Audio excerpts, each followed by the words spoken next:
the process had been patented in 1925. He lost the patent, he lost the clay banks, he lost all his equipment, the buildings, everything. It was quite a blow to him. A group of businessmen from Little Rock bought the whole concern. He stayed with the pottery and owned some stock in it until 1941. They never seriously made the swirl Niloak after that time. They had gone, when the Depression started, the Niloak pottery had to have a cheaper product that they could sell to the depressed market.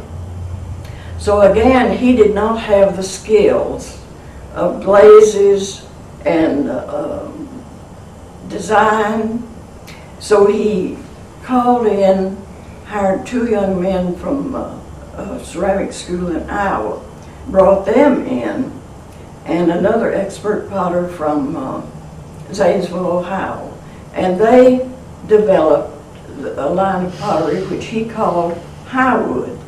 Now this, at first there were some hand-turned pieces in that, but mostly it was castware, cast in molds, and the glaze applied in different colors.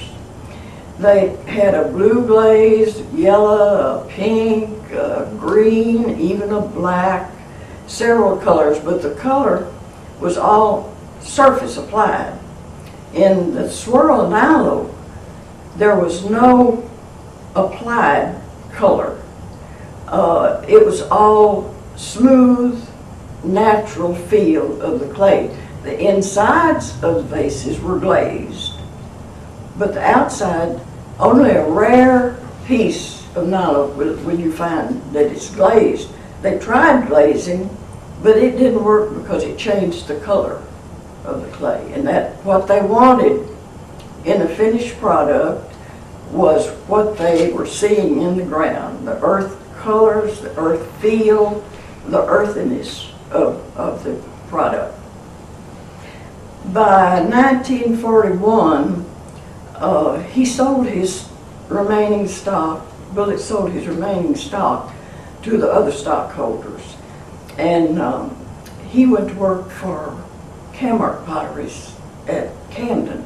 He never was involved in production there. He was their sales agent. And it was a very satisfactory arrangement. He enjoyed his years there, and that's where he was employed at the time of his death. I'm leaving out so much, but time limits don't allow me to embellish as much as I would like to. But I'm very proud, and I forgot one important part. I was born in Benton. I would tell you the year if you really cared to know. It was a long, long time ago. I was born in my grandmother's house, which was behind the Gann house. Her house faced Main Street. The Gann house faced Market, but we were back to back.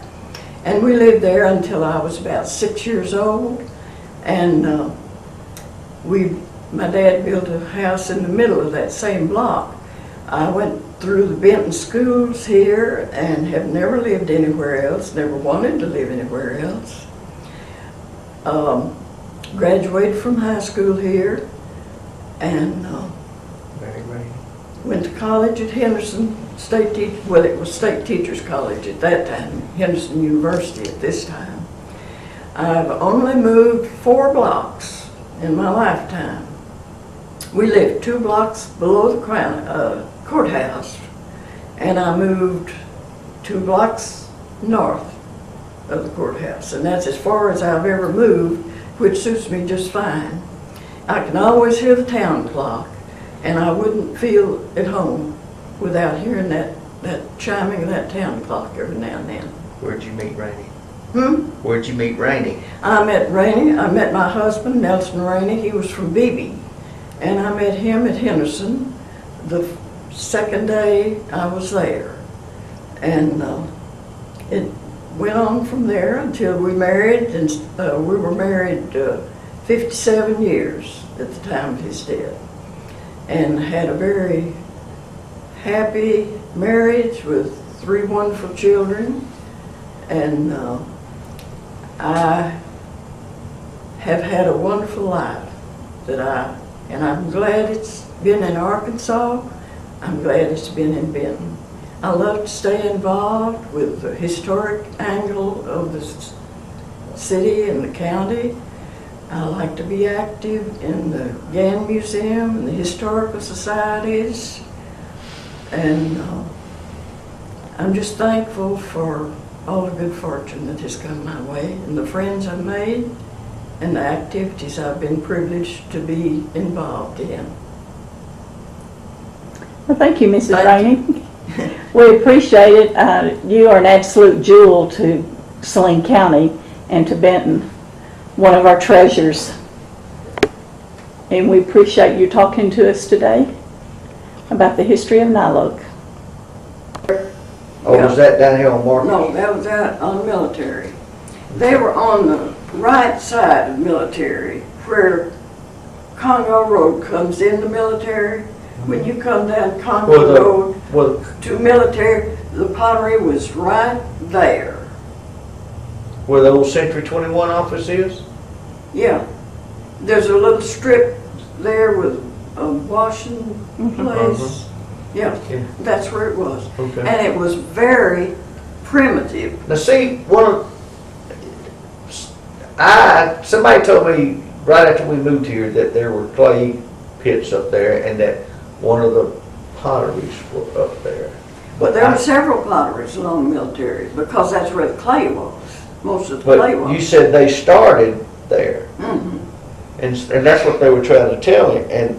But they were pointed over there on the opposite side of Military where that body shop is. Well, there was a pottery over there. As I say, there were several, but theirs was on the right side. When you come on off Congo Road, you're looking at it right straight in front of you. And that's where the original Niloak or Hyten Brothers potteries. Yeah, and their residence was at the same location. And it was all very primitive. You know, we're talking about a long time ago. And it was an unpainted house that's set up on stilts. You know how they used to build them, no underpinnings. So the dogs have a place to go. Yeah. And then the pottery was at the same site. There were several I'm imagining sheds. it was a wood-fired pottery, kiln. Probably was a wood-fired, One wood-fired. wood-fired kiln, so you didn't get real high temps yet, so. Yeah. And I know in my mind, I remember that house. I know I do. I must have been awfully young, but I'm convinced I remember that house. And it was very primitive, very, very rugged. But that's the way it was in Well, Arkansas. I never put my mind to it. I'm glad you got it on the tape there, is that Niloak was a local product from cradle to grave. You dug the clay out of the ground, you strained it, refined it, and then manufactured it and glazed it and sold it all right here in Benton. That is remarkable. That's just like the other, Alcoa and Reynolds being local products. But Talking about glazing the inside, I played down there a lot. It was a great place for a kid. down on Market Street. Yeah, on Market Street. And, you know, I could do anything I wanted to do down there. It was free as a bird, and I knew all the hands that worked there. And what I liked, really, was the glazing process.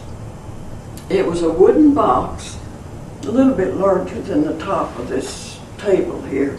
Just a wooden box set up on stilts, and there was a metal pipe that ran up through the middle of it, and it was connected by a rubber tube to a bicycle pump, which sat on the floor over here. So when they glazed the inside of a vase, they'd invert it over that pipe and pump bicycle pump and it sprayed the glaze up. And what I discovered was that if you didn't put the vase over it, it made a wonderful spray, you know. It was a liquid. Made you a fountain. Yeah, it was a liquid. And Ben, to this day, he has, you know, he has a little book with his glazes in it.